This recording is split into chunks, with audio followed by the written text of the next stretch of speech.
ਵਾਹਿਗੁਰੂ ਜੀ ਕਾ ਖਾਲਸਾ ਵਾਹਿਗੁਰੂ ਜੀ ਕੀ ਫਤਿਹ। ਮੈਂ ਤੁਹਾਡੀ ਹੋਸਟ ਨੀਲਮ ਕੌਰ ਤੇ ਮੈਂ ਟੀਵੀ 84 ਦੇ ਸਾਰੇ ਦਰਸ਼ਕਾਂ ਦਾ ਦਿਲੀ ਸਵਾਗਤ ਕਰਦੀ ਹਾਂ ਪ੍ਰੋਗਰਾਮ ਸੱਚੋ ਸੱਚ ਵਿੱਚ। ਰੋਜ਼ਾਨਾ ਦੀ ਤਰ੍ਹਾਂ ਤੁਹਾਡੇ ਤੇ ਸਾਡੇ ਹਰਮਨ ਪਿਆਰੇ ਡਾਕਟਰ ਅਮਰਜੀਤ ਸਿੰਘ ਮੇਰੇ ਨਾਲ ਬੈਠੇ ਹੋਏ ਨੇ। ਆਓ ਉਹਨਾਂ ਨਾਲ ਮਿਲ ਕੇ ਪ੍ਰੋਗਰਾਮ ਸ਼ੁਰੂ ਕਰਦੇ ਹਾਂ। ਜੀ ਡਾਕਟਰ ਸਾਹਿਬ, welcome to our show. Thank you very much. ਜੀ ਡਾਕਟਰ ਸਾਹਿਬ, ਅੱਜ 29 ਜਨਵਰੀ 2015 16 ਮਾਘ ਨਾਨਕਸ਼ਾਹੀ ਸੰਮਤ 546 ਦਾ ਦਿਨ ਹੈ ਤੇ ਹੁਣ ਅਸੀਂ ਆਪਣੇ ਪ੍ਰੋਗਰਾਮ ਦੀ ਸ਼ੁਰੂਆਤ ਕਰਦੇ ਹਾਂ ਅੱਜ ਦੇ ਕਿਸੇ ਅਹਿਮ ਮੁੱਦੇ ਨਾਲ। ਕੀ ਹੈ ਡਾਕਟਰ ਸਾਹਿਬ ਅੱਜ ਦਾ ਕੋਈ ਅਹਿਮ ਮੁੱਦਾ? ਅੱਜ ਦੇ ਇਸ ਪ੍ਰੋਗਰਾਮ 'ਚ ਅਸੀਂ ਦੋ ਇਸ਼ੂਜ਼ ਡਿਸਕਸ ਕਰਾਂਗੇ ਜੀ। ਜਦੋਂ ਤੋਂ ਨਰਿੰਦਰ ਮੋਦੀ ਸਰਕਾਰ ਹੋਂਦ 'ਚ ਆਈ ਹੈ, ਜਿਸ ਤਰੀਕੇ ਨਾਲ ਉਹਨਾਂ ਦਾ ਕੁੱਲ ਵਰਤਾਰਾ ਹੈ ਹਰ ਫਰੰਟ ਦੇ ਉੱਤੇ ਜੀ। ਸਮਾਜਿਕ ਤੌਰ 'ਤੇ ਉਹਨਾਂ ਨੇ ਆਪਸ 'ਚ ਵੰਡੀਆਂ ਪਾਉਣ ਦੇ ਲਈ ਫਿਰਕੂ ਹਿੰਸਾ ਦਾ ਸਹਾਰਾ ਲਿਆ। ਸਿੱਖਾਂ ਮੁਸਲਮਾਨਾਂ ਦਾ ਹੈਦਰਾਬਾਦ ਹੋਏ, ਸਹਾਰਨਪੁਰ ਹੋਏ ਟਕਰਾਅ, ਧਾਰਮਿਕ ਸਥਾਨਾਂ ਦੇ ਉੱਤੇ ਹਮਲੇ ਦੀ ਗੱਲ, ਦਿੱਲੀ ਦੇ ਵਿੱਚ 4 ਚਰਚ ਜਿਹੜੇ ਨੇ ਉਹ ਵੈਂਡਲਾਈਜ਼ ਕੀਤੇ, ਸਾੜੇ ਗਏ। ਘਰ ਵਾਪਸੀ ਦੇ ਨਾਂ ਥੱਲੇ ਜਿਸ ਕਿਸਮ ਦਾ ਧਰਮ ਪਰਿਵਰਤਨ, ਜਿਸ ਦੇ ਵਿੱਚ ਆਗਰੇ ਦੇ ਵਿੱਚ ਮੁਸਲਮਾਨਾਂ ਨੂੰ ਜਿਹੜਾ ਲਿਆ ਕੇ ਹਵਨ ਕਰਾ ਕੇ ਉਹਨਾਂ ਦੇ ਸ਼ੁੱਧੀਕਰਨ ਕਰਨ ਦੀ ਗੱਲ, ਔਰ ਈਵਨ ਸੋਨੀਆ ਗਾਂਧੀ ਦੇ ਹਲਕੇ ਰਾਏਬਰੇਲੀ 'ਚ ਜਾ ਕੇ ਜਿਹੜਾ ਈਸਾਈਆਂ ਨੂੰ ਹਿੰਦੂ ਬਣਾਉਣ ਦੀ ਗੱਲ, ਔਰ ਜਿਹੜਾ ਉਹਨਾਂ ਦਾ ਐਲਾਨੀਆ ਸੀ ਕਿ ਅਸੀਂ ਅਲੀਗੜ੍ਹ ਦੇ ਵਿੱਚ ਵੀ ਇਹ ਕਰਾਂਗੇ, ਉਹ ਸ਼ਾਇਦ ਉਹਨਾਂ ਨੇ ਸਰਕਾਰ ਨੇ ਉੱਥੇ ਕਰਫਿਊ ਵਗੈਰਾ ਲਾ ਦਿੱਤੇ। ਪਰ ਇਹ ਫਰੰਟ ਆਪਣੇ ਤੌਰ 'ਤੇ ਤਾਂ ਚੱਲ ਹੀ ਰਹੇ ਜੀ। ਔਰ ਅਜੇ ਇਸ ਗੱਲ ਦੀ ਸਿਆਹੀ ਵੀ ਨਹੀਂ ਸੁੱਕੀ ਜਿਹੜੀ ਕਿ ਪ੍ਰੈਜ਼ੀਡੈਂਟ ਓਬਾਮਾ ਨੇ ਦਿੱਲੀ ਦੇ ਸ੍ਰੀ ਫੋਰਟ ਆਡੀਟੋਰੀਅਮ 'ਚ ਪਬਲਿਕ ਇਹਨਾਂ ਨੂੰ ਸਨੱਬ ਦਿੱਤਾ ਹੈ ਕਿ ਭਾਈ ਜੇ ਤੁਸੀਂ ਇਸ ਕਿਸਮ ਦਾ ਇਨਟੋਲਰੈਂਟ ਐਟੀਚਿਊਡ, ਅਸਹਿਣਸ਼ੀਲਤਾ ਦੂਸਰਿਆਂ ਪ੍ਰਤੀ ਦਿਖਾਓਗੇ ਤੇ ਫਿਰ ਅੱਗੇ ਨਹੀਂ ਵਧੋਗੇ, ਫਿਰ ਪਿੱਛੇ ਨੂੰ ਹੀ ਜਾਓਗੇ ਔਰ ਟੁੱਟੋਗੇ। ਜੀ। ਅਜੇ ਇਸ ਬਿਆਨ ਦੀ ਸਿਆਹੀ ਵੀ ਨਹੀਂ ਸੀ ਸੁੱਕੀ। ਬੇਸ਼ੱਕ ਇਸ ਬਾਰੇ ਅਜੇ ਤੱਕ ਮੈਂ ਉਡੀਕ ਰਿਹਾ ਵੀ ਹਿੰਦੂ ਤਵੀ ਕਿਸ ਪਾਸਿਓਂ ਕੀ ਅਟੈਕ ਕਰਦੇ ਨੇ। ਹਾਲਾਂਕਿ ਸੋਸ਼ਲ ਮੀਡੀਆ 'ਤੇ ਥੋੜ੍ਹਾ ਬਹੁਤ ਕ੍ਰਿਟਿਸਿਜ਼ਮ ਹੋਇਆ, ਪਰ ਇਸ ਵੇਲੇ ਉਹਨਾਂ ਦਾ ਤਾਂ ਜਿਹੜਾ ਉਹਨਾਂ ਨੇ ਦੜ ਵੱਟੀ ਹੋਈ ਹੈ। ਪਰ ਜਿਹੜੀ ਇੱਕ ਮਿਸਚਿਫ ਇਸੇ ਦੌਰ ਦੇ ਵਿੱਚ ਕੀਤੀ ਗਈ ਔਰ ਪਹਿਲਾਂ ਕਿਸੇ ਨੇ ਉਹਦਾ ਨੋਟਿਸ ਨਹੀਂ ਲਿਆ, ਪਰ ਜਦੋਂ ਸ਼ਿਵ ਸੈਨਾ ਦੇ ਇੱਕ ਮੈਂਬਰ ਪਾਰਲੀਮੈਂਟ ਨੇ ਇਸ ਦੇ ਉੱਤੇ ਅੱਗੋਂ ਬਿਆਨਬਾਜ਼ੀ ਕੀਤੀ ਤੇ ਹੁਣ ਇਹ ਇਸ਼ੂ ਬਣਿਆ। ਔਰ ਇਹ ਸੀ ਕਿ ਜਿਹੜੀਆਂ ਐਡਵਰਟੀਜ਼ਮੈਂਟਸ 26 ਜਨਵਰੀ ਦੇ ਹਵਾਲੇ ਨਾਲ ਮਿਨਿਸਟਰ ਆਫ ਸਟੇਟ ਨੇ, ਜਿਹੜਾ ਕਿ ਇਨਫੋਰਮੇਸ਼ਨ ਮਿਨਿਸਟਰੀ ਨੂੰ, ਇਨਫੋਰਮੇਸ਼ਨ ਐਂਡ ਬ੍ਰੌਡਕਾਸਟਿੰਗ ਮਿਨਿਸਟਰੀ ਨੂੰ ਜਿਹੜਾ ਉਹ ਹੈੱਡ ਕਰਦਾ ਹੈ, ਮਿਨਿਸਟਰ ਆਫ ਸਟੇਟ ਹੈ ਉਹਦਾ, ਉਹਨਾਂ ਨੇ ਜਿਹੜੀ ਮੀਡੀਆ ਨੂੰ ਐਡਵਰਟੀਜ਼ਮੈਂਟ ਦਿੱਤੀ, ਉਹ ਜਿਹੜਾ ਇੰਡੀਅਨ ਕਨਸਟੀਟਿਊਸ਼ਨ ਦਾ ਪ੍ਰੀਐਂਬਲ 1950 ਦੇ ਵਿੱਚ ਸੀ, ਜਿਸ ਦੇ ਵਿੱਚ ਸ਼ਬਦ ਸੈਕੂਲਰ ਔਰ ਸੋਸ਼ਲਿਸਟ ਨਹੀਂ ਸੀ ਲਿਖਿਆ ਹੋਇਆ। ਕਨਸਟੀਟਿਊਸ਼ਨ ਦੇ ਵਿੱਚ ਤਾਂ ਲਿਖਿਆ ਹੋਇਆ ਪ੍ਰੀਐਂਬਲ ਭੂਮਿਕਾ ਹੁੰਦੀ ਹੈ, ਜਿਹਦੇ 'ਚ ਤੁਸੀਂ ਕਨਸਟੀਟਿਊਸ਼ਨ ਤੱਕ ਜਾਣ ਤੋਂ ਪਹਿਲਾਂ ਗੱਲ ਕਰਦੇ ਹੋ ਕਿ ਵੇਅਰ ਐਜ਼, ਜਿਵੇਂ ਅਸੀਂ UN ਚਾਰਟਰ ਦਾ ਪ੍ਰੀਐਂਬਲ ਡਿਸਕਸ ਕਰਦੇ, ਜਿਹੜਾ ਅਕਸਰ ਮੈਂ ਇਸ ਕੋਟ ਨੂੰ ਦੁਹਰਾਉਂਦਾ ਕਈ ਵਾਰ, ਕਿ ਜਿਵੇਂ UN ਚਾਰਟਰ ਦੇ ਪ੍ਰੀਐਂਬਲ 'ਚ ਲਿਖਿਆ ਹੋਇਆ ਹੈ ਕਿ if a man is not to be compelled as a last resort to rebellion, his human rights must be protected by the rule of the law. So ਇਸ ਕਿਸਮ ਦੇ ਜਿਹੜੀਆਂ ਨੇ ਉਹ ਪ੍ਰੀਐਂਬਲ ਉਹਨੂੰ ਕਿਹਾ ਜਾਂਦਾ ਹੈ, ਭੂਮਿਕਾ ਉਹਦੀ ਹੁੰਦੀ ਹੈ ਕਿ ਇਹਨਾਂ ਕਾਰਨਾਂ ਕਰਕੇ ਹੁਣ ਜਿਹੜਾ ਅਸੀਂ ਸੰਵਿਧਾਨ ਦੇਣ ਲੱਗੇ ਹਾਂ ਉਸ ਦਾ ਉਹਦੀ ਸਪਿਰਿਟ ਹੋਏਗੀ। ਸੋ ਇਹ ਜਿਹੜੀ ਉਸ ਓਰੀਜਨਲ ਪ੍ਰੀਐਂਬਲ ਦੇ ਵਿੱਚ ਸੈਕੂਲਰ ਔਰ ਸੋਸ਼ਲਿਸਟ ਸ਼ਬਦ ਨਹੀਂ ਸੀ, ਲੇਕਿਨ 1976 ਦੇ ਵਿੱਚ ਸੰਵਿਧਾਨ ਦੇ ਵਿੱਚ 42ਵੀਂ ਅਮੈਂਡਮੈਂਟ, 42ਵੀਂ ਸੋਧ ਕਰਕੇ ਤੇ ਇਸ ਨੂੰ ਯਕੀਨੀ ਬਣਾਇਆ ਗਿਆ। ਹਾਲਾਂਕਿ ਸੰਵਿਧਾਨ ਆਪਣੇ ਆਪ ਦੇ ਵਿੱਚ ਸੈਕੂਲਰ ਹੋਣ ਦਾ ਡਾਕੂਮੈਂਟ ਹੈ, ਲੇਕਿਨ ਸ਼ਾਇਦ ਉਸ ਪੀਰੀਅਡ ਤੱਕ ਪਹੁੰਚਦੇ ਆ ਇਹ ਗੱਲ ਜਿਹੜੇ ਸੰਵਿਧਾਨ ਦੇ ਐਕਸਪਰਟਸ ਸੀ ਉਹਨਾਂ ਨੇ ਮਹਿਸੂਸ ਕੀਤਾ ਹੋਏਗਾ ਕਿ ਕਦੇ ਵੀ ਭਵਿੱਖ ਦੇ ਵਿੱਚ ਇਹ ਸ਼ਰਾਰਤ ਹੋ ਸਕਦੀ ਹੈ ਕਿ ਕੋਈ ਤਾਕਤ ਆ ਕੇ ਕਹੇ ਕਿ ਜੀ ਅਸੀਂ ਕਿਉਂ ਜਿਹੜਾ ਹੈ ਉਹ ਨਹੀਂ ਹੈਗੇ, ਅਸੀਂ ਸੈਕੂਲਰ ਨਹੀਂ ਹੈ, ਜਾਂ ਅਸੀਂ ਜਿਹੜਾ ਉਹ ਸੋਸ਼ਲਿਸਟ ਕੰਟਰੀ ਨਹੀਂ ਹੈ, ਇਸ ਲਈ ਅਸੀਂ ਜਿਹੜਾ ਹੈ ਉਹ ਹਿੰਦੂ ਕੰਟਰੀ, ਜਿਹੜੀ ਹੁਣ ਸ਼ਿਵ ਸੈਨਾ ਵਾਲੇ ਨੇ ਦਲੀਲ ਦਿੱਤੀ ਹੈ। ਪਰ ਜਦੋਂ ਕੋਈ ਚੀਜ਼ ਸੰਵਿਧਾਨਕ ਸੋਧ ਹੋ ਜਾਂਦੀ ਹੈ ਫਿਰ ਉਹ ਸੰਵਿਧਾਨ ਦਾ ਹਿੱਸਾ ਬਣ ਜਾਂਦਾ ਹੈ, ਔਰ ਜਦੋਂ ਤੱਕ ਜੇ ਉਹਨੂੰ ਇਹ ਨਹੀਂ ਹੈ ਵੀ ਸੰਵਿਧਾਨ ਦੁਬਾਰਾ ਸੋਧਿਆ ਨਹੀਂ ਜਾ ਸਕਦਾ। ਮੈਂ ਸਮਝਦਾ ਵੀ ਇਹ ਜਿਹੜਾ ਥਾਂ ਥਾਂ 'ਤੇ ਕੁਛ ਨਾ ਕੁਛ ਸ਼ਰਾਰਤ ਕਿਤੇ ਸ਼ਿਵ ਸੈਨਾ ਨੇ ਕਰ ਦਿੱਤੀ, ਕਿਤੇ ਵਿਸ਼ਵ ਹਿੰਦੂ ਪਰਿਸ਼ਦ ਨੇ ਕਰ ਦਿੱਤੀ, ਕਿਤੇ ਅਸ਼ੋਕ ਸਿੰਘਲ ਨੇ ਕਰ ਦਿੱਤੀ, ਕਦੇ ਸੁਸ਼ਮਾ ਸਵਰਾਜ ਨੇ ਕਹਿ ਦਿੱਤਾ ਗੀਤਾ ਨੂੰ ਨੈਸ਼ਨਲ ਗ੍ਰੰਥ ਬਣਾਓ। ਸੋ ਇਹ ਜਿਹਨੂੰ ਕਹਿੰਦੇ ਨੇ ਟੈਸਟਿੰਗ ਆਫ ਵਾਟਰਸ, ਕਿ ਜੀ। ਇਹ ਪਾਣੀ ਟੈਸਟ ਕਰਦੇ ਨੇ ਜਾਂ ਟਰਾਇਲ ਬੈਲੂਨ ਨੇ, ਉਹਨਾਂ ਦੇ ਥੱਲੇ ਫਿਰ ਦੇਖਣਗੇ ਵੀ ਕਿਸ ਨੂੰ ਇਸ਼ੂ ਬਣਾਉਣਾ ਹੈ ਔਰ ਕਿਹਨੂੰ ਅਲਟੀਮੇਟਲੀ ਕਾਮਯਾਬੀ ਤੱਕ ਲਿਜਾਣਾ ਹੈ। ਪਰ ਉਹਨਾਂ ਨੇ ਆਈਡੀਆਜ਼ ਜਿਹੜੇ ਨੇ ਉਹ ਚਾਰ ਚੁਫੇਰੇ ਥਰੋ ਕਰ ਰਹੇ ਨੇ। ਜਿਵੇਂ ਹੁਣ ਇਹਨਾਂ ਦਾ ਇੱਕ ਆਈਡੀਆਲੋਗ ਸੁਬਰਾਮਨੀਅਮ ਸਵਾਮੀ ਉਹ ਆਪਣੇ ਕੰਮ ਤੇ ਲੱਗਾ ਹੋਇਆ ਹੈ, ਜੀ ਬਨਾਰਸ ਹਿੰਦੂ ਯੂਨੀਵਰਸਿਟੀ ਦੇ ਵਿੱਚ ਸੀ 2-3 ਦਿਨ ਪਹਿਲਾਂ, ਤੇ ਉੱਥੇ ਉਹਨੇ ਕਿਹਾ ਜੀ ਇਹ ਮਤਲਬ ਜਿਹੜਾ ਅਸੀਂ ਇਹ ਡਿਸਕਾਰਡ ਕਰ ਦਿਓ ਸਾਰੇ, ਜਿੰਨਾ ਹੀ ਹਿਸਟਰੀ ਇੱਥੇ ਸਕੂਲਾਂ ਦੇ ਵਿੱਚ ਬ੍ਰਿਟਿਸ਼ ਲੇਖਕਾਂ ਦੀ ਲਿਖੀ ਹੋਈ ਹੈ, ਇਹਨੂੰ ਰਿਜੈਕਟ ਕਰਨ ਦੀ ਲੋੜ ਹੈ, ਸਭ ਕਿਤਾਬਾਂ ਸਾੜ ਦਿਓ, ਸੁੱਟ ਦਿਓ, ਔਰ ਇੰਡੀਅਨ ਰਾਈਟਰਸ ਦੀ ਜਿਹੜੀ ਹੈ ਹਿਸਟਰੀ ਉਹ ਲਿਖੋ। ਹੁਣ ਆਈਡੀਆ ਥਰੋ ਕਰ ਦਿੱਤਾ ਆਲਰੇਡੀ। RSS ਨੇ ਕਿੰਨੇ ਹਿਸਟੋਰੀਅਨ ਲਾਏ ਹੋਏ ਨੇ, ਉਹਨਾਂ ਨੇ ਆਪਣਾ ਟਾਰਗੇਟ ਮਿੱਥਿਆ ਹੋਇਆ ਵੀ ਹਿਸਟਰੀ ਨਵੇਂ ਸਿਰੋਂ ਲਿਖਣੀ ਹੈ। ਇਸੇ ਤਰ੍ਹਾਂ ਸੁਬਰਾਮਨੀਅਮ ਸਵਾਮੀ ਨੇ ਕਿਹਾ ਕਿ ਜੀ ਇਹ 100 ਤੋਂ ਜ਼ਿਆਦਾ ਮਸੀਤਾਂ ਨੇ, ਜੇ ਮੁਸਲਮਾਨ ਸਾਡੇ ਨਾਲ ਚਾਹੁੰਦੇ ਨੇ ਕਿ ਵੀ ਉਹਨਾਂ ਦੇ ਨਾਲ ਬਰਾਬਰ ਦਾ ਜਾਂ ਉਹਨਾਂ ਨੂੰ ਸਾਡੀ ਕਹਿਰ ਦਾ ਨਾ ਸ਼ਿਕਾਰ ਹੋਣਾ ਪਏ, ਤੇ ਉਹ ਮਸੀਤਾਂ ਢਾਹ ਦੇਣ ਔਰ ਸਾਡੇ ਹਵਾਲੇ ਕਰ ਦੇਣ, ਅਸੀਂ ਉੱਥੇ ਮੰਦਿਰ ਬਣਾਵਾਂਗੇ। ਔਰ ਇਸੇ ਤਰ੍ਹਾਂ ਹੋਰ ਬਹੁਤ ਸਾਰੀਆਂ ਗੱਲਾਂ ਜਿਹੜੀਆਂ ਨੇ ਉਹ ਕਰ ਰਹੇ ਨੇ। ਸੋ ਇਹ ਆਈਡੀਆਜ਼ ਥਰੋ ਕਰ ਰਹੇ ਨੇ। ਫਿਰ ਜਿਉਂ ਜਿਸ ਕਿਸਮ ਦਾ ਟੈਂਪਰੇਚਰ ਬਣਦਾ ਜਾਏਗਾ ਉਹ ਉਸ ਕਿਸਮ ਦੀ ਗੱਲ ਕਰਨਗੇ। ਸੋ ਇਹਦੇ 'ਚ ਸ਼ਰਾਰਤ ਤਾਂ ਉਹਨਾਂ ਨੇ ਉਦੋਂ ਹੀ ਕਰ ਦਿੱਤੀ ਜਦੋਂ ਕਿ ਉਹਨਾਂ ਨੇ ਹੁਣ ਕੋਈ ਵੀ ਚੀਜ਼ ਜਿਹੜੀ ਇੱਕ 20 ਸਾਲ ਪਹਿਲਾਂ ਸੀ, 1950 'ਚ ਸੀ, ਪਰ ਜਦੋਂ ਸੰਵਿਧਾਨਕ ਸੋਧ ਹੋਈ, ਹੁਣ ਅਮਰੀਕਾ ਦੇ ਵਿੱਚ ਬਿਲ ਆਫ ਰਾਈਟਸ, ਦੂਸਰੀਆਂ ਤੀਸਰੀਆਂ ਚੀਜ਼ਾਂ ਬਾਅਦ ਦੇ ਸੰਵਿਧਾਨ ਥੱਲੇ ਆਈਆਂ ਨੇ, ਉਹਨਾਂ ਸੰਵਿਧਾਨਕ ਸੋਧ ਹੋਈ ਹੈ। ਔਰ ਜੇ ਤੁਸੀਂ ਕਹੋ ਜੀ ਨਹੀਂ ਅਸੀਂ ਤਾਂ ਉਸ ਓਰੀਜਨਲ ਤੇ ਜਾਣਾ ਹੈ ਔਰ ਅਸੀਂ ਇਸ ਸੋਧਾਂ ਨੂੰ ਨਹੀਂ, ਤੁਸੀਂ ਤਾਂ ਫਿਰ ਸੰਵਿਧਾਨ ਨੂੰ ਹੀ ਨਹੀਂ ਮੰਨਦੇ, ਤੁਸੀਂ ਸਹੁੰ ਕਾਹਦੀ ਚੁੱਕੀ ਹੋਈ ਹੈ। ਲੇਕਿਨ ਜਿਵੇਂ ਮੈਂ ਕਿਹਾ ਵੀ ਇਹ ਟੈਸਟਿੰਗ ਆਫ ਵਾਟਰ, ਔਰ ਉਹਦੇ ਥੱਲੇ ਉਹਨਾਂ ਨੇ ਬੜੀ ਚਲਾਕੀ ਨਾਲ ਐਡਵਰਟਾਈਜ਼ਮੈਂਟ 'ਚੋਂ ਭਾਰਤ ਦੇ ਸੈਕੂਲਰ ਔਰ ਸੋਸ਼ਲਿਸਟ ਹੋਣ ਦੇ ਸ਼ਬਦ ਗਾਇਬ ਕਰ ਦਿੱਤੇ। ਔਰ ਉਸ ਤੋਂ ਬਾਅਦ ਓਬਾਮਾ ਨੇ ਉਹਨਾਂ ਨੂੰ ਐਡਵਾਈਸ ਦਿੱਤੀ, ਚੰਗੀ ਸਨੱਬ ਦਿੱਤਾ। ਔਰ ਫਿਰ ਸ਼ਿਵ ਸੈਨਾ ਦਾ, ਮੈਂ ਕਿਉਂਕਿ ਇਹਨਾਂ ਦੇ ਨਾਂ ਲੈਣੇ ਵੀ ਪਸੰਦ ਨਹੀਂ ਕਰਦਾ, ਇਹਨਾਂ ਨੂੰ ਇਹ ਰੈਕਗਨੀਸ਼ਨ ਦੇਣ ਵਾਲੀ ਗੱਲ ਹੈ ਕਿ ਉਸ MP ਨੇ ਇਹ ਕਿਹਾ ਕਿ ਜੀ ਜਿਹੜਾ ਹੁਣ ਟਾਈਮ ਆ ਗਿਆ ਕਿ 47 ਦੇ ਵਿੱਚ ਜਿਹੜੀ ਡਿਵੀਜ਼ਨ ਹੋਈ ਸੀ ਬੜੀ ਸਪਸ਼ਟਤਾ ਨਾਲ ਧਰਮ ਤੇ ਆਧਾਰਿਤ ਸੀ, ਇਸਲਾਮ ਨੂੰ ਮੰਨਣ ਵਾਲਿਆਂ ਨੂੰ ਪਾਕਿਸਤਾਨ ਮਿਲ ਗਿਆ ਔਰ ਸਾਡਾ ਜਿਹੜਾ ਇਹ ਹੈ ਇੰਡੀਆ ਹੈ, ਹਿੰਦੂ ਦੇਸ਼ ਹੈ। ਸੋ ਇਹਦੇ 'ਚ ਇਹ ਸੈਕੂਲਰ ਔਰ ਸੋਸ਼ਲਿਸਟ ਸ਼ਬਦਾਂ ਦੀ ਲੋੜ ਨਹੀਂ ਹੈ, ਇਹਨਾਂ ਨੂੰ ਬਾਹਰ ਕੱਢੋ। ਔਰ ਉਹਦੇ 'ਚ ਕਿਉਂਕਿ ਇਹ ਸਟੈਪ ਸਿਰਫ ਸੰਵਿਧਾਨ ਦੇ ਵਿੱਚ ਸੋਧ ਕਰਨ ਤੱਕ ਹੀ ਨਹੀਂ ਹੋਏਗਾ, ਔਰ ਮੈਂ ਸਮਝਦਾ ਵੀ ਗਰਾਊਂਡ ਉਹਨੇ ਲੇ ਕਰ ਦਿੱਤੀ ਹੈ। ਔਰ ਜੇ ਅੱਜ ਇਹਨਾਂ ਕੋਲ ਇਹਨਾਂ ਦੀ ਪਾਰਲੀਮੈਂਟ 'ਚ ਮੈਜੋਰਿਟੀ ਹੈ, ਰਾਜ ਸਭਾ ਦੇ ਵਿੱਚ ਜਿਵੇਂ ਅਸੈਂਬਲੀ ਚੋਣਾਂ ਦੇ ਵਿੱਚ ਥਾਂ ਥਾਈਂ ਇਹਨਾਂ ਦਾ ਕਾਫੀ ਨੰਬਰ ਬਣ ਗਏ, ਅਜੇ ਰਾਜ ਸਭਾ 'ਚ ਇਹਨਾਂ ਦੀ ਮੈਜੋਰਿਟੀ ਨਹੀਂ ਹੈ, ਆਉਣ ਵਾਲੇ ਸਮੇਂ 'ਚ ਇਹ ਵੀ ਬਣ ਜਾਏਗੀ। ਔਰ ਫਿਰ ਇਹਨਾਂ ਦੇ ਲਈ ਸੰਵਿਧਾਨਕ ਸੋਧ ਕਰਕੇ, ਜੇ 1970 ਅੱਜ ਸੰਵਿਧਾਨਕ ਸੋਧ ਤੋਂ ਬਾਅਦ ਸੈਕੂਲਰ ਔਰ ਸੋਸ਼ਲਿਸਟ ਸ਼ਬਦ ਆਏ ਤਾਂ ਉਸੇ ਤਰ੍ਹਾਂ ਦੀ ਸੰਵਿਧਾਨਕ ਸੋਧ ਵੀ ਕਰ ਲੈਣਗੇ ਜੀ, ਜਿਹਦੇ ਥੱਲੇ ਕੱਢ ਦੇਣਗੇ ਕਿ ਵੀ ਇਹ ਨਹੀਂ ਹੈ। ਫਿਰ ਗੱਲ ਇਕੱਲੇ ਕੱਢਣ ਤੱਕ ਨਹੀਂ ਹੋਏਗੀ, ਇਹ ਹੋਏਗਾ ਵੀ ਕਿਉਂਕਿ ਹੁਣ, ਔਰ ਉਹਦੇ 'ਚ ਇਹ ਹੀ ਨਹੀਂ ਹੋਏਗਾ ਇਹਨਾਂ ਨੂੰ ਕੱਢ ਦਿੱਤਾ, ਉਹਦੇ 'ਚ ਫਿਰ ਸੋਧ ਹੋਏਗੀ ਕਿ ਇਹ ਇੱਕ ਹਿੰਦੂ ਦੇਸ਼ ਹੈ। ਫਿਰ ਜਦੋਂ ਹਿੰਦੂ ਦੇਸ਼ ਐਲਾਨਿਆ ਜਾਏਗਾ, ਆਲਰੇਡੀ ਉਹਨਾਂ ਦੇ ਅਸ਼ੋਕ ਸਿੰਘਲ ਦੂਜਿਆਂ ਨੇ ਗਰਾਊਂਡ ਤਿਆਰ ਕੀਤੀ ਹੈ ਕਿ ਇੱਥੇ ਰਹਿਣ ਵਾਲਾ ਹਰ ਕੋਈ ਹਿੰਦੂ ਹੈ, ਔਰ ਸੁਪਰੀਮ ਕੋਰਟ ਦਾ ਇੱਕ ਡਿਸੀਜਨ ਜਿਹੜਾ ਹੈ ਕਿ ਜੀ ਇਹ ਹਿੰਦੂ ਕਲਚਰਲ ਟਰਮ ਹੈ। ਫਿਰ ਉਹ ਕਹਿਣਗੇ ਜੀ ਹੁਣ ਇੱਥੇ ਰਹਿਣ ਵਾਲਾ ਹਰ ਕੋਈ ਹਿੰਦੂ ਹੈ, ਤੇ ਜਿਹੜਾ ਆਪਣੇ ਆਪ ਨੂੰ ਹਿੰਦੂ ਨਹੀਂ ਮੰਨਦਾ ਉਹ ਚਲੋ ਬਾਹਰ ਜੀ। ਔਰ ਕਾਫੀ ਹੱਦ ਤੱਕ ਮੁਸਲਮਾਨਾਂ ਦੇ ਹਵਾਲੇ ਨਾਲ ਤਾਂ ਉਹ ਕਹਿ ਸਕਦੇ ਨੇ ਜੀ 47 'ਚ ਕਿਉਂਕਿ ਧਰਮ ਤੇ ਆਧਾਰਿਤ ਹੋਈ ਸੀ, ਇਹਨਾਂ ਨੂੰ ਸਭ ਨੂੰ ਬਾਹਰ ਕੱਢੋ। ਸੋ ਜਿਸ ਤਰੀਕੇ ਨਾਲ ਇਹ ਸਾਰਾ ਆਪਣਾ ਲੇ ਕਰ ਰਹੇ ਨੇ, ਔਰ ਹਾਲਾਂਕਿ ਇਹ ਗੱਲ ਇੱਕ ਪਹਿਲਾਂ ਐਡ ਤੋਂ ਸ਼ੁਰੂ ਹੋਈ, ਫਿਰ ਅਸੀਂ ਦੇਖਦੇ ਹਾਂ ਕਿ ਉਹਨਾਂ ਦਾ ਟੈਲੀਕਾਮ ਮਿਨਿਸਟਰ ਜਿਹੜਾ ਹੈ ਉਹਨੇ ਕਮੈਂਟ ਇਸ ਨੂੰ ਅੱਗੇ ਤੋਰਦਿਆਂ ਕੀਤਾ। ਉਹਨੇ ਕਿਹਾ ਦਾ ਗਵਰਨਮੈਂਟ, ਉਹਨੇ ਟੈਲੀਕਾਮ ਮਿਨਿਸਟਰ ਰਵੀ ਸ਼ੰਕਰ ਨੇ ਇਹ ਕਿਹਾ ਕਿ ਜੀ let we debate on the need to have 2 words in the preamble,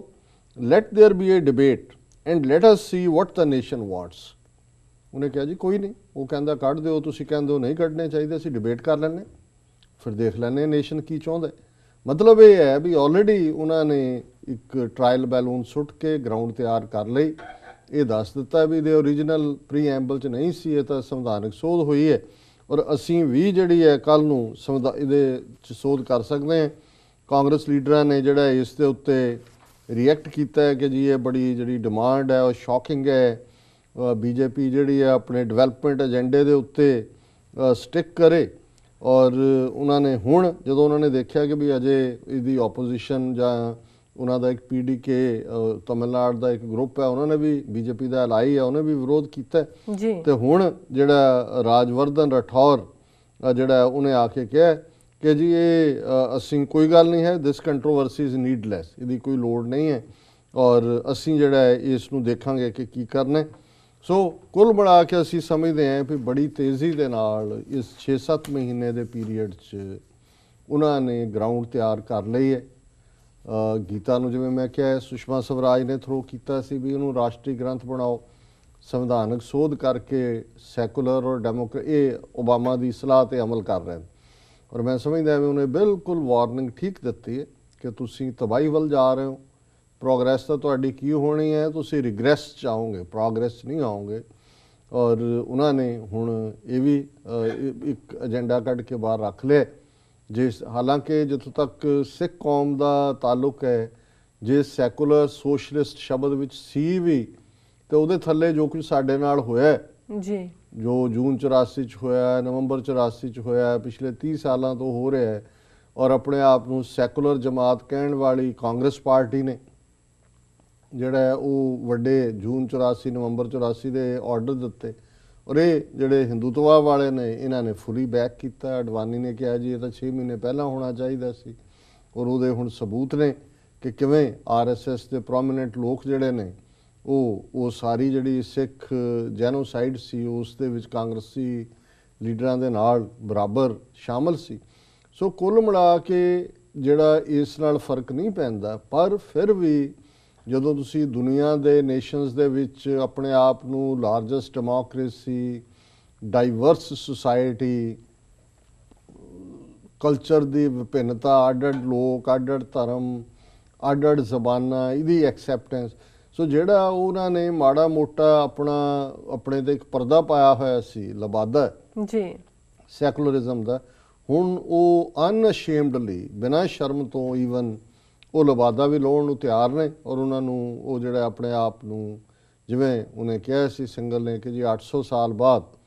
ਸਾਨੂੰ ਵਾਪਸ ਜਿਹੜਾ ਹੈ ਉਹ ਦਿੱਲੀ ਤਖਤ ਮਿਲਿਆ ਹੈ, ਹਿੰਦੂਆਂ ਦਾ ਰਾਜ ਹੈ। ਸੋ ਉਹ ਹੁਣ ਹਿੰਦੂਆਂ ਦਾ ਜਿਹੜਾ ਰਾਜ ਹੈ ਉਹਨੂੰ ਪਿਓਰਲੀ ਸੰਵਿਧਾਨਕ ਤੌਰ ਤੇ ਵੀ ਹਿੰਦੂ ਨੇਸ਼ਨ ਡਿਕਲੇਅਰ ਕਰਕੇ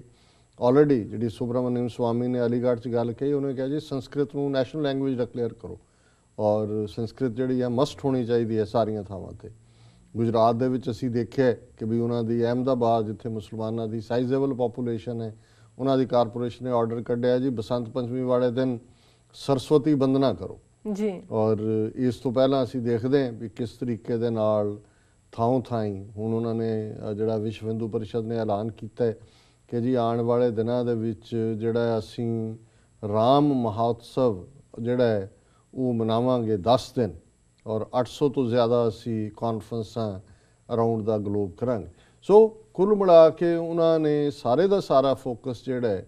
ਉਹ ਹਿੰਦੂਤਵਾ ਏਜੰਡੇ ਦੇ ਉੱਤੇ ਰੱਖਿਆ ਹੋਇਆ ਹੈ ਔਰ ਇਸ ਦੇ ਲਈ ਜਿਹੜਾ ਵਿਕਾਸ ਵਾਲੀ ਲਾਈਨ ਸੀ ਔਰ ਦੂਸਰਾ ਸੀ ਡਰਾਮੇ ਉਹ ਵੀ ਜਿਹੜੇ ਨੇ ਪਿੱਛੇ ਸੁੱਟ ਦਿੱਤੇ ਨੇ ਜੀ। ਔਰ ਦੂਸਰਾ ਟੌਪਿਕ ਜਿਹੜਾ ਇਸ ਦੇ ਨਾਲ ਹੀ ਫਿਟ ਇਨ ਹੁੰਦਾ ਹੈ ਕਿ ਕਿਵੇਂ ਇਸ ਹਿੰਦੂਤਵਾ ਏਜੰਡੇ ਵਾਲਿਆਂ ਨੇ ਮੁਸਲਮਾਨਾਂ ਈਸਾਈਆਂ ਨੂੰ ਤਾਂ ਇੱਕ ਪਾਸੇ ਸਿੱਧੇ ਤੌਰ ਤੇ ਟਾਰਗੇਟ ਕੀਤਾ, ਕਈ ਜਿਹੜੇ ਸਾਡੇ ਸਿੱਖ ਭਰਾ ਭੈਣਾਂ ਨੇ ਉਹਨਾਂ ਨੂੰ ਸਮਝ ਨਹੀਂ ਆਉਂਦੀ ਵੀ ਅਰਾਊਂਡ ਕੀ ਹੋ ਰਿਹਾ। ਹੁਣ ਜੇ ਸਾਡਾ ਇਸ ਹਫਤੇ ਦੇ ਖਾਲਿਸਤਾਨ ਕਾਲਿੰਗ ਔਰ ਜਿਹੜਾ ਐਡੀਟੋਰੀਅਲ ਫੇਸਬੁੱਕ ਤੇ ਸੀ ਤੇ ਅੱਜ ਹੀ ਜਿਹੜੇ ਵੀਰ ਉਹਨੂੰ ਮੇਨਟੇਨ ਕਰਦੇ ਨੇ ਪੇਜ ਨੂੰ, ਮੈਨੂੰ ਉਹਨਾਂ ਨੇ 5-6 ਪੇਜ ਕਾਮੈਂਟਸ ਦੇ ਕੱਢ ਕੇ ਦਿੱਤੇ ਕਿ ਜੀ ਉਹਦੇ ਤੇ ਆ ਵੇਖੋ ਕੀ ਨੇ ਕਾਮੈਂਟ, ਬਹੁਤ ਸਾਰੇ ਪੋਜ਼ਿਟਿਵ ਵੀ ਨੇ, ਪਰ ਜਦੋਂ ਸਿੱਖ ਨਾਵਾਂ ਵਾਲਿਆਂ ਨੂੰ ਤੁਸੀਂ ਦੇਖਦੇ ਹੋ ਕਿ ਉਹਨਾਂ ਨੂੰ ਇਹ ਲੱਗਦਾ ਜੀ ਓਬਾਮਾ ਤੇ ਬਹੁਤ ਸਿਫਤ ਕਰਕੇ ਗਿਆ ਤੇ ਇਹ ਕਿਹੜਾ ਪਰਸਪੈਕਟਿਵ ਦੇ ਰਹੇ ਨੇ ਜੀ। ਕੁਛ ਨੂੰ ਨਜ਼ਰ ਆ ਰਿਹਾ ਕਿ ਜੀ ਇਹ ਤਾਂ ਐਵੇਂ ਖਾਲਿਸਤਾਨ ਦੀ ਗੱਲ ਕੋਈ ਨਾਅਰੇ ਲਾਉਣ ਨਾਲ ਨਾ ਤਾਂ ਅਸੀਂ ਇੱਥੇ ਬਹਿ ਕੇ ਨਾਅਰੇ ਲਾਉਂਦੇ ਨਾ ਅਸੀਂ ਬਿਨਾਂ ਕਿਸੇ ਤੱਥ ਤੋਂ ਜਾਂ ਫੈਕਟ ਤੋਂ ਗੱਲ ਕਰਦੇ ਹਾਂ, ਪਰ ਸਾਡਾ ਇੱਕ ਇੰਨਾ ਵੱਡਾ ਤਬਕਾ ਜਿਹੜਾ ਹੈ ਉਹ ਜਾਂ ਤਾਂ ਬਿਲਕੁਲ ਬੇਈਮਾਨ ਹੋ ਗਿਆ ਜਾਂ ਉਹਨੇ ਅੱਖਾਂ ਮੀਟੀਆਂ ਹੋਈਆਂ ਨੇ ਆ ਹੁਣ, ਜਾਂ ਉਹਨਾਂ ਨੂੰ ਉਹ ਹੀ ਪੜ੍ਹਨਾ ਚਾਹੁੰਦੇ ਨੇ ਜਾਂ ਸੁਣਨਾ ਚਾਹੁੰਦੇ ਨੇ ਜਿਹੜਾ ਉਹਨਾਂ ਦੀ ਗਲਤ ਬਣੀ ਕਨਵਿਕਸ਼ਨ ਦੇ ਵਿੱਚ ਸੂਟ ਕਰਦਾ ਜੀ। ਬਿਲਕੁਲ। ਹੁਣ ਗੁਜਰਾਤ ਦੇ ਹਵਾਲੇ ਨਾਲ ਅਸੀਂ ਦੇਖਦੇ ਹਾਂ ਕਿ ਕਿਵੇਂ ਈਵਨ ਟ੍ਰਿਬਿਊਨ ਵਰਗੀ ਅਖਬਾਰ ਜਿਹਦੇ 'ਚ ਕੋਈ ਮਾੜੀ ਮੋਟੀ ਖਬਰ ਸਿੱਖਾਂ ਦੇ ਹਿੱਤ ਦੀ ਨਹੀਂ ਛਪਦੀ, ਇਹ ਖਬਰ ਤਾਂ 3-4 ਦਿਨ ਪੁਰਾਣੀ ਹੈ ਲੇਕਿਨ ਅਜੇ ਵੀ ਉਹਦੀਆਂ ਰੈਮੀਫਿਕੇਸ਼ਨਸ ਆ ਰਹੀਆਂ ਨੇ ਕਿ ਕਿਵੇਂ ਗੁਜਰਾਤ ਦੇ ਵਿੱਚ ਜਿੱਥੇ ਕਿ ਸਭ ਤੋਂ ਪਹਿਲਾਂ ਇਹ ਗੱਲ ਪਿਛਲੀਆਂ ਚੋਣਾਂ ਤੋਂ ਪਹਿਲਾਂ ਹੀ ਸਾਹਮਣੇ ਆਈ ਸੀ ਕਿ ਕਿਵੇਂ ਜਿਹੜੇ ਸਿੱਖ 1965 ਤੋਂ ਬਾਅਦ ਲਾਲ ਬਹਾਦਰ ਸ਼ਾਸਤਰੀ ਨੇ ਪਾਕਿਸਤਾਨ ਬਾਰਡਰ ਪੁੰਜ ਇਲਾਕੇ ਦੇ ਵਿੱਚ ਵਸਾਏ, 50 ਸਾਲ ਹੋ ਗਏ, ਮਿਹਨਤ ਕਰਕੇ ਉਹਨਾਂ ਨੇ ਆਪਣਾ ਬੜੀ ਚੰਗੀ ਪ੍ਰੋਗਰੈਸ ਕੀਤੀ, ਨਰਮੇ ਦੀ ਬੜੀ ਵੱਡੀ ਮੰਡੀ ਬਣ ਗਈ। ਹੁਣ ਗੁਜਰਾਤ ਸਰਕਾਰ ਉਹਨਾਂ ਦਾ ਜਿਹੜਾ ਭੂ ਮਾਫੀਆ ਹੈ ਉਹਨਾਂ ਨੂੰ ਬੇਜ਼ਮੀਨੇ ਕਰਨਾ ਚਾਹੁੰਦਾ। ਉਹ ਗੁਜਰਾਤ ਹਾਈ ਕੋਰਟ 'ਚ ਗਏ, ਉਹਨਾਂ ਨੇ ਉੱਥੇ ਕੇਸ ਜਿੱਤਿਆ ਤੇ ਮੋਦੀ ਜਿਹੜਾ ਉਹਨੇ ਉਹ ਸੁਪਰੀਮ ਕੋਰਟ 'ਚ ਲੈ ਗਿਆ ਕੇਸ। ਚਲੋ ਇਹ ਵੀ ਮੰਨ ਲਓ ਕਿ ਜੇ ਅਦਾਲਤੀ ਕਾਰਵਾਈ ਹੈ, ਪਰ ਉਸ ਤੋਂ ਬਾਅਦ ਪਿਛਲੇ ਕਈ ਸਾਲਾਂ ਤੋਂ ਔਰ ਪਿਛਲੀਆਂ ਚੋਣਾਂ ਤੋਂ ਪਹਿਲਾਂ ਵੀ ਇਹ ਇਸ਼ੂ ਬਣਿਆ ਸੀ। ਗੁਜਰਾਤ ਦੇ ਸਿੱਖ ਕਿਸਾਨ ਪੰਜਾਬ ਦੇ ਵਿੱਚ ਆਏ ਸੀ, ਉਹਨਾਂ ਨੇ ਹਾਲ ਪਾਰਿਆ ਕੀਤਾ, ਸਾਰੀਆਂ ਪਾਰਟੀਆਂ ਨੂੰ ਮਿਲੇ, ਬਾਦਲ ਦੇ ਅੱਗੇ ਉਹਨਾਂ ਨੇ ਤਰਲੇ ਕੀਤੇ ਕਿ ਜੀ ਤੁਹਾਡੀ ਬੀਜੇਪੀ ਨਾਲ ਸਾਂਝ ਹੈ, ਹੁਣ ਮੋਦੀ ਜਿਹੜਾ ਇਹ ਪ੍ਰਾਈਮ ਮਿਨਿਸਟਰ ਦਾ ਕੈਂਡੀਡੇਟ ਹੈ, ਘੱਟੋ ਘੱਟ ਇਸ ਪਾਰਟ ਨੂੰ ਹੀ ਕਰੋ, ਜਾਂ ਤਾਂ ਕੇਸ ਵਾਪਸ ਲੈ ਸੁਪਰੀਮ ਕੋਰਟ ਤੋਂ, ਜਾਂ ਜਿਹੜਾ ਇਹ ਲੈਂਡ ਮਾਫੀਆ ਸਾਨੂੰ ਉੱਥੇ ਤੰਗ ਕਰ ਰਿਹਾ ਹੈ, ਅਟੈਕ ਕਰ ਰਿਹਾ ਹੈ, ਆਪਣੇ ਖੇਤਾਂ ਤੱਕ ਜਾਣ ਦੇ ਲਈ ਜਿਹੜਾ ਸਾਡਾ ਰਸਤਾ ਉਹਨੂੰ ਬਲੌਕ ਕਰ ਦਿੰਦੇ ਨੇ ਜੀ। ਪਰ ਕਿਸੇ ਨੇ ਕੁਝ ਨਹੀਂ ਸੁਣਿਆ, ਜ਼ੁਬਾਨੀ ਕਲਾਮੀ ਉਹਨਾਂ ਨੇ ਕਿਹਾ ਜੀ ਗੱਲ ਹੋ ਗਈ ਹੈ, ਅਸੀਂ ਲਾਇਰ ਹਾਇਰ ਕਰਾਂਗੇ, ਅਸੀਂ ਆਹ ਕਰ ਦਿਆਂਗੇ, ਉਹ ਕਰ ਦਿਆਂਗੇ। ਸੋ ਜਿਹੜੀ ਖਬਰ ਹੁਣ 2 ਦਿਨ ਪਹਿਲਾਂ ਸਾਹਮਣੇ ਆਈ ਕਿ ਕਿਵੇਂ ਭੁੱਜ ਇਲਾਕੇ ਦਾ ਪਿੰਡ ਲੋਰੀਆ, ਉੱਥੇ 20 ਦੇ ਕਰੀਬ ਕਿਸਾਨਾਂ ਦੇ ਉੱਤੇ ਲੈਂਡ ਮਾਫੀਆ ਨੇ ਅਟੈਕ ਕੀਤਾ, ਬਹੁਤਿਆਂ ਨੂੰ ਕਾਫੀ ਜ਼ਖਮੀ ਕੀਤਾ। ਇੱਕ ਉਹਨਾਂ 'ਚੋਂ ਸਿੱਖ ਕਿਸਾਨ ਜਗਜੀਤ ਸਿੰਘ, ਉਹ ਜਿਹੜੇ ਨੇ ਬੜੇ ਸੀਰੀਅਸ ਹਾਲਤ 'ਚ ਨੇ, ਉਹ ਵਿਚਾਰੇ ਅਟੈਕ ਦਾ ਸ਼ਿਕਾਰ ਹੋ ਕੇ ਭੱਜ ਕੇ ਪੰਜਾਬ ਦੇ ਹਸਪਤਾਲਾਂ 'ਚ ਦਾਖਲ ਨੇ ਜੀ। ਔਰ ਬਜਾਏ ਕਿ ਜਿਹੜਾ ਅਟੈਕ ਕਰਨ ਵਾਲੇ ਉਹਨਾਂ ਦੇ ਖਿਲਾਫ ਕੋਈ ਕੇਸ ਰਜਿਸਟਰ ਹੋਏ ਜਾਂ ਕਿਸੇ ਨੂੰ ਅਰੈਸਟ ਕੀਤਾ ਜਾਏ, ਜਿਹੜੇ ਇੱਥੇ ਜ਼ਖਮੀ ਹਸਪਤਾਲਾਂ 'ਚ ਪਏ ਨੇ ਉਹਨਾਂ ਦੇ ਖਿਲਾਫ ਉੱਥੇ FIRs ਲਿਖੀਆਂ ਗਈਆਂ ਔਰ ਉਹਨਾਂ ਨੂੰ ਪੁਲਿਸ ਜਿਹੜੀ ਹੈ ਉਹਨਾਂ ਦੇ ਟੱਬਰਾਂ ਨੂੰ ਉੱਥੇ ਹਰਾਸ ਕਰ ਰਹੀ ਹੈ। ਸੋ ਉਹਨਾਂ ਨੇ ਆ ਕੇ ਫਿਰ ਹਾਲ ਪਾਰਿਆ ਕੀਤੀ। ਹੁਣ ਬੇਸ਼ੱਕ ਕਾਂਗਰਸ ਦਾ ਆਪਣਾ ਏਜੰਡਾ ਹੁੰਦਾ ਆਪੋਜੀਸ਼ਨ ਦਾ, ਪਰ ਕਾਂਗਰਸ ਪ੍ਰੈਜ਼ੀਡੈਂਟ ਨੇ ਵੀ ਇਸ ਦੇ ਲਈ ਲਾਈਨ ਲਈ ਹੈ, ਰਜਿੰਦਰ ਕੌਰ ਭੱਠਲ ਨੇ ਵੀ ਲਈ ਹੈ, ਔਰ ਈਵਨ ਮਾਈਨੋਰਟੀ ਕਮਿਸ਼ਨ ਨੇ ਇਸ ਦਾ ਨੋਟਿਸ ਲਿਆ। ਔਰ 1 ਫਰਵਰੀ ਨੂੰ ਉਹਨਾਂ ਦੇ ਇੱਕ ਮੈਂਬਰ ਨੇ ਕਿਹਾ ਕਿ ਜੀ ਅਸੀਂ ਜਾ ਕੇ ਉੱਥੇ ਮਿਲਾਂਗੇ ਭੁੱਜ ਦੇ ਕਿਸਾਨਾਂ ਨੂੰ। ਤੇ ਬਾਦਲ ਜਿਹੜਾ ਇੱਥੇ ਧੂਰੀ 'ਚ ਜਿੱਥੋਂ ਹੁਣ ਉਹ ਸੀਟ ਖਾਲੀ ਹੋਈ ਹੈ ਉਹਦੇ ਅਰਵਿੰਦ ਖੰਨੇ ਦੇ ਰਿਜ਼ਾਈਨ ਤੋਂ ਬਾਅਦ, ਉੱਥੇ ਆਪਣਾ ਸੰਗਤ ਦਰਸ਼ਨ ਦਾ ਡਰਾਮਾ ਕਰ ਰਿਹਾ। ਉੱਥੇ ਉਹਨੂੰ ਪੱਤਰਕਾਰਾਂ ਨੇ ਪੁੱਛਿਆ ਕਿ ਜੀ ਆ ਭੁੱਜ ਦੇ ਸਿੱਖ ਕਿਸਾਨਾਂ ਦੇ ਉੱਤੇ ਫਿਰ ਅਟੈਕ ਹੋਇਆ। ਉਹ ਕਹਿੰਦਾ ਅਜੇ ਮੇਰੇ ਕੋਲ ਡੀਟੇਲ ਜਾਣਕਾਰੀ ਨਹੀਂ ਆਈ, ਜਦੋਂ ਆ ਗਈ ਤਾਂ ਫਿਰ ਮੈਂ ਗੁਜਰਾਤ ਦੀ ਚੀਫ ਮਿਨਿਸਟਰ ਆਨੰਦੀਬੈਨ ਦੇ ਨਾਲ ਗੱਲਬਾਤ ਕਰਾਂਗਾ, ਸਭ ਠੀਕ ਹੋ ਜਾਏਗਾ। ਸੋ ਮੈਂ ਸਮਝਦਾ ਵੀ ਕਿਸ ਕਿਸਮ ਦੀ ਬੇਗੈਰਤੀ, ਔਰ ਮੈਂ ਆਪਣੀ ਲਿਖਤ ਦੇ ਵਿੱਚ ਤਾਂ ਇਹਦਾ ਜ਼ਿਕਰ ਕੀਤਾ ਸੀ ਕਿ ਇੱਕ ਪਾਸੇ ਇਸ ਬੇਗੈਰਤ ਆਦਮੀ ਨੂੰ ਮੋਦੀ ਦੀ ਸਰਕਾਰ ਪਦਮ ਵਿਭੂਸ਼ਣ ਦੇ ਰਹੀ ਹੈ ਜੀ, ਐਨ ਉਸੇ ਵੇਲੇ ਖਬਰ ਜਿਹੜੀ ਹੈ ਇਹ ਮੀਡੀਆ ਦੇ ਵਿੱਚੋਂ ਸਿੱਖ ਕਿਸਾਨ ਜਿਹੜੇ ਨੇ, ਕਿਸੇ ਦੀ ਲੱਤ ਟੁੱਟੀ ਹੈ, ਕਿਸੇ ਦੀ ਬਾਂਹ ਟੁੱਟੀ ਹੈ ਕਿਉਂਕਿ ਉਹਦੇ ਉੱਤੇ ਉਹ ਲੈਂਡ ਮਾਫੀਆ ਹੈ, ਉਹ ਇਹ ਕਹਿ ਰਹੇ ਨੇ ਕਿ ਜੀ ਸਾਡੀ ਜਾਨ, ਸਾਡਾ ਸਾਰੀ ਉਮਰਾਂ ਦੀ ਕਮਾਈ, ਅਸੀਂ 2 ਪੀੜ੍ਹੀਆਂ ਤੋਂ ਆਪਣਾ ਕਿੱਥੋਂ ਖਾਵਾਂਗੇ, ਅਸੀਂ ਭੁੱਖੇ ਮਰ ਜਾਵਾਂਗੇ। ਔਰ ਉਹ ਜਿਹੜੇ ਨੇ ਹਸਪਤਾਲਾਂ ਦੇ ਵਿੱਚ ਰੁਲ ਰਹੇ ਨੇ। ਔਰ ਇਹ ਜਿਹੜਾ ਇਹ ਸੰਗਤ ਦਰਸ਼ਨ ਦੇ ਡਰਾਮੇ ਕਰਨ ਵਾਲਾ ਬੰਦਾ, ਇਹਨੇ ਉਹ ਜਿਹੜੇ ਹਜ਼ਾਰਾਂ ਦੀ ਗਿਣਤੀ ਸਿੱਖ ਕਿਸਾਨ ਨੇ ਉਹਨਾਂ ਨੂੰ ਬਿਲਕੁਲ ਡੰਪ ਹੀ ਕਰ ਦਿੱਤਾ ਹੈ, ਜਿਵੇਂ ਕਿ ਉਹ ਐਗਜ਼ਿਸਟ ਹੀ ਨਹੀਂ ਕਰਦੇ। ਸੋ ਮੈਂ ਸਮਝਦਾ ਵੀ ਇਹੋ ਜਿਹੇ ਜਿਹੜੇ ਸਾਡੇ ਸਿੱਖ ਨੇ, ਜਿਹੜੇ ਕੋਈ ਫੇਸਬੁੱਕ ਤੇ ਬੈਠਾ ਹੈ, ਕੋਈ ਹੋਰ ਕੀਬੋਰਡ ਵਾਰੀਅਰ ਬਣੇ ਹੋਏ ਨੇ, ਉਹਨਾਂ ਨੂੰ ਇਹ ਸਭ ਗੱਲਾਂ ਨਜ਼ਰ ਨਹੀਂ ਆਉਂਦੀਆਂ ਕਿ ਵੀ ਉਹਨਾਂ ਨੂੰ ਲੱਗਦਾ ਹੈ ਕਿ ਜੀ ਇਹ ਬੀਜੇਪੀ ਦਾ ਕਿਉਂ ਵਿਰੋਧ ਜਾਂ ਮੋਦੀ ਦਾ ਕਿਉਂ ਵਿਰੋਧ, ਕਿਸੇ ਨੇ ਹੁਣ ਕਿਰਨ ਬੇਦੀ ਦਾ ਝੰਡਾ ਚੁੱਕ ਲਿਆ, ਨਜ਼ਰ ਨਹੀਂ ਆਉਂਦਾ ਹੈ ਵੀ ਇਹਨਾਂ ਦੀਆਂ ਕਰਤੂਤਾਂ ਕੀ ਨੇ, ਇਹ ਕਰਦੇ ਕੀ ਨੇ। ਪਰ ਮੈਂ ਸਮਝਦਾ ਵੀ ਅੱਜ ਜਿਸ ਹਾਲਤ ਦੇ ਵਿੱਚ ਇਹ ਗੁਜਰਾਤ ਦੇ ਸਿੱਖ ਕਿਸਾਨ ਨੇ, ਕੋਈ ਉਹਨਾਂ ਦਾ ਵਾਲੀ ਵਾਰਸ ਨਹੀਂ ਹੈ, ਪੂਰੀ ਗੁੰਡਾਗਰਦੀ ਦੇ ਨਾਲ ਜਿਹੜਾ ਐਡਮਿਨਿਸਟ੍ਰੇਸ਼ਨ ਹੈ ਉਹ ਇਸ ਗੱਲ ਦੇ ਉੱਤੇ ਤੁਲਿਆ ਹੋਇਆ ਹੈ ਕਿ ਵੀ ਉਹਨਾਂ ਦੇ ਨਾਲ ਉਹ ਲੈਂਡ ਮਾਫੀਆ ਦੇ ਮਿਲੇ ਹੋਏ ਨੇ ਕਿ ਉਹ ਕਰੋੜਾਂ ਰੁਪਇਆਂ ਦੀਆਂ ਜ਼ਮੀਨਾਂ, ਕੱਲਾ ਕਿੱਲਾ ਜਿੱਥੇ ਕਿ ਹੁਣ ਉਹ ਡੈਜ਼ਰਟ ਸੀ ਕਿਸੇ ਜ਼ਮਾਨੇ 'ਚ, ਮਾਰੂਥਲ ਸੀ, ਉਹਨਾਂ ਨੇ ਆਪਣਾ ਖੂਨ ਪਸੀਨਾ ਇੱਕ ਕਰਕੇ ਆਪਣੇ ਬੱਚਿਆਂ ਦਾ ਢਿੱਡ ਭਰਨ ਲਈ ਰੋਟੀ ਰੋਜ਼ੀ ਦਾ ਵਸੀਲਾ ਜਿਹੜਾ ਉਹ ਪੈਦਾ ਕੀਤਾ ਹੈ, ਔਰ ਉਹਨਾਂ ਨੂੰ ਉਜਾੜਨ ਤੇ ਆਏ ਹੋਏ ਨੇ। ਹੁਣ ਇਹ ਸਾਰੇ ਸਿੰਪਟਮ, ਇਹ ਸਾਰੇ ਫੈਕਟਰ ਇਸ ਗੱਲ ਵੱਲ ਇਸ਼ਾਰਾ ਨਹੀਂ ਕਰਦੇ ਕਿ ਹੋਰ ਗੁਲਾਮੀ ਕੀ ਹੁੰਦੀ ਹੈ, ਜਿੱਥੇ ਤੁਹਾਡੀ ਕੋਈ ਸੁਣਵਾਈ ਨਾ ਹੋਏ, ਕੋਈ ਅਪੀਲ ਵਕੀਲ ਦਲੀਲ ਨਾ ਹੋਏ, ਕੋਈ ਤੁਹਾਡੇ ਲਈ ਹਾਂ ਦਾ ਨਾਰਾ ਮਾਰਨ ਨੂੰ ਤਿਆਰ ਨਾ ਹੋਏ ਜੀ। ਅੱਜ ਹੀ ਮੇਰੀ ਚੰਡੀਗੜ੍ਹ ਕਿਸੇ ਨਾਲ ਗੱਲ ਹੋ ਰਹੀ ਸੀ, ਸੋ ਓਬਾਮਾ ਦੀ ਵਿਜ਼ਿਟ ਦੇ ਹਵਾਲੇ ਨਾਲ ਉਹਨਾਂ ਨੇ ਕਿਹਾ ਜੀ ਕਿਆ ਗ੍ਰੇਸ ਸੀ ਬੰਦੇ ਦੀ, ਕਿ ਉਸ ਦੀ ਵਾਕ, ਉਸ ਦੀ ਟਾਕ ਔਰ ਇੰਨੀ ਹਿਊਮਿਲਿਟੀ। ਤੇ ਇਹ ਕਹਿੰਦੇ ਕਿ ਵੀ ਐਵੇਂ ਉਹ ਫੰਦ ਇਹਨੇ ਚੁੱਕਿਆ ਹੈ ਆਪਣੇ ਸਿਰ ਦੇ ਉੱਤੇ ਜਿਸ ਕਿਸਮ ਦਾ ਉਹ ਬੰਨ੍ਹ ਕੇ ਤੇ ਉਹ ਧਾਰੀਆਂ ਆਪਣੇ ਨਰਿੰਦਰ ਦਮੋਦਰ ਸਾਰੇ ਹੀ ਸੂਟ ਦੇ ਉੱਤੇ ਆਪਣਾ ਨਾਂ ਲਿਖਿਆ ਤੇ ਐਵੇਂ ਨਾਸਾਂ ਵੀ ਕਹਿੰਦੇ 1.5 ਇੰਚ ਚੌੜੀਆਂ ਜ਼ਿਆਦਾ ਕੀਤੀਆਂ। ਤੇ ਇਹ ਕਿਸ ਕਿਸਮ ਦੇ ਲੋਕ ਨੇ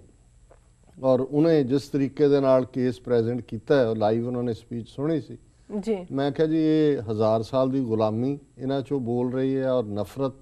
ਦੇ ਭਰੇ ਹੋਏ ਨੇ। ਇਹ ਬੇਸ਼ੱਕ ਇਹਨਾਂ ਦੇ ਸਿਸਟਮ 'ਚ ਵੀ ਕਮਜ਼ੋਰੀਆਂ ਨੇ, ਉਹਨੇ ਆਪਣੇ ਇਲ ਐਕਸਪੀਰੀਅੰਸ ਦੀ ਗੱਲ ਵੀ ਕੀਤੀ, ਪਰ ਇਹ ਪ੍ਰੋਗਰੈਸਿੰਗ ਸੁਸਾਇਟੀ ਹੈ ਜਿੱਥੇ ਹਰ ਇੱਕ ਨੂੰ ਹੱਕ ਵੀ ਹੈ ਔਰ ਇਹ ਗਲਤੀ ਮੰਨ ਕੇ ਅੱਗੇ ਤੁਰਨ ਦੀ ਲਾਈਨ ਵੀ ਹੈ। ਪਰ ਜਿੱਥੇ ਇੱਕ ਸੁਸਾਇਟੀ ਡੈਲੀਬਰੇਟਲੀ ਬੈਂਟ ਅਪਨ ਹੋਏ ਕਿ ਜੀ ਅਸੀਂ ਬਾਕੀਆਂ ਨੂੰ ਘੱਟ ਗਿਣਤੀਆਂ ਨੂੰ ਜਿਹੜਾ ਉਹ ਡਿਸਟਰੋਏ ਕਰਨਾ ਹੈ, ਕਿਸੇ ਸੁਸਾਇਟੀ ਦੇ ਵਿੱਚ ਜਿਹੜਾ ਉਹਦਾ ਜਸਟ ਹੋਣਾ ਉਹਦੇ 'ਚ ਸਭ ਤੋਂ ਪਹਿਲਾਂ ਹੁੰਦਾ ਵੀ ਇਹ ਵਿਮਨ ਦੇ ਨਾਲ ਕਿਵੇਂ ਡੀਲ ਕਰਦੇ ਨੇ, ਕਿਵੇਂ ਉਹਨਾਂ ਨੂੰ ਜਿਹੜਾ ਆਨਰ ਕਰਦੇ ਨੇ, ਔਰ ਦੂਸਰਾ ਮਾਈਨੋਰਟੀਜ਼ ਨਾਲ ਕਿਵੇਂ ਕਰਦੇ ਨੇ। ਔਰਤਾਂ ਦਾ ਹਾਲ ਕੀ ਹੈ ਹੁਣ? ਬੇਸ਼ੱਕ ਓਬਾਮਾ ਨੇ ਢੰਗ ਜੇ ਨਾਲ ਹੀ ਉਹ ਸਪੀਚ ਕਿਹਾ ਕਿ ਜੀ ਮੈਨੂੰ ਜਿਹੜੀ ਤੁਹਾਡੀ ਕੰਟਿੰਜੈਂਟ ਕੁੜੀਆਂ ਦੀ ਜਿਹਨੇ ਲੀਡ ਕੀਤਾ armed forces that was remark. ਫਿਰ ਉਹਨੇ ਵਿਮਨ ਐਮਪਾਵਰਮੈਂਟ ਦੀ ਗੱਲ ਕਰਦੇ ਆ, ਇਹ ਉਹਨਾਂ ਨੂੰ ਯਾਦ ਕਰਾਇਆ ਕਿ ਭਾਈ ਤੁਹਾਡੇ ਇੱਥੇ ਔਰਤਾਂ ਦਾ ਹਾਲ ਕੀ ਹੈ, ਵੀ ਜੇ ਕੋਈ ਘਰੋਂ ਗਈ ਹੈ ਕੰਮ ਤਾਂ ਕਰਕੇ ਸ਼ਾਮ ਤੱਕ ਸੇਫ ਨਹੀਂ ਆ ਸਕਦੀ ਤੇ ਇਹ ਫਿਰ ਤੁਹਾਡੀ ਸੁਸਾਇਟੀ ਇਹ ਕੋਈ ਸਿਵਲਾਈਜ਼ ਸੁਸਾਇਟੀ ਹੋਣ ਦਾ ਹੱਕ ਨਹੀਂ ਰੱਖਦੀ ਢੰਗ ਦੇ ਨਾਲ ਜੀ। ਸੋ ਅਸੀਂ ਸਮਝਦੇ ਹਾਂ ਵੀ ਜਿਸ ਤਰੀਕੇ ਦੇ ਨਾਲ ਇਹ ਹੁਣ ਹਿੰਦੂਤਵੀ ਏਜੰਡਾ ਮਾਈਨੋਰਿਟੀਜ਼ ਦੇ ਨਾਲ, ਸਿੱਖਾਂ, ਮੁਸਲਮਾਨਾਂ, ਈਸਾਈਆਂ, ਦਲਿਤਾਂ ਦੇ ਨਾਲ ਸਲੂਕ ਦੀ ਗੱਲ ਹੈ, ਇਹ ਟੂਵਰਡਸ ਡਿਸਟਰਕਸ਼ਨ ਜਾ ਰਹੇ ਨੇ ਔਰ ਅਲਟੀਮੇਟਲੀ ਸਿੱਖਾਂ ਦੇ ਕੋਲ ਕੋਈ ਹੋਰ ਰਸਤਾ ਨਹੀਂ ਹੈ ਕਿ ਉਹ ਆਪਣਾ ਜਿਹੜਾ ਬਚਾਅ ਕਰ ਸਕਣ ਉੱਥੇ, ਇਸ ਤੋਂ ਬਿਨਾਂ ਕਿ ਉਹ ਆਪਣਾ ਇੱਕ ਆਜ਼ਾਦ ਦੇਸ਼ ਖਾਲਿਸਤਾਨ ਸਿਰਜਣ। ਸੋ ਇਹ ਅੱਜ ਦਾ ਡਿਸਕਸ਼ਨ ਹੈ ਜੀ। ਡਾਕਟਰ ਸਾਹਿਬ ਇਹਨਾਂ ਵਿਸ਼ਿਆਂ ਦੀ ਜਾਣਕਾਰੀ ਦੇਣ ਲਈ ਤੁਹਾਡਾ ਬਹੁਤ ਬਹੁਤ ਧੰਨਵਾਦ। ਇਸ ਦੇ ਨਾਲ ਲੈਣੇ ਬ੍ਰੇਕ। ਵਿਊਅਰਸ ਤੁਸੀਂ ਕਿਤੇ ਨਹੀਂ ਜਾਣਾ, ਮਿਲਦੇ ਹਾਂ ਆਫਟਰ ਦਿਸ ਸ਼ਾਰਟ ਬ੍ਰੇਕ।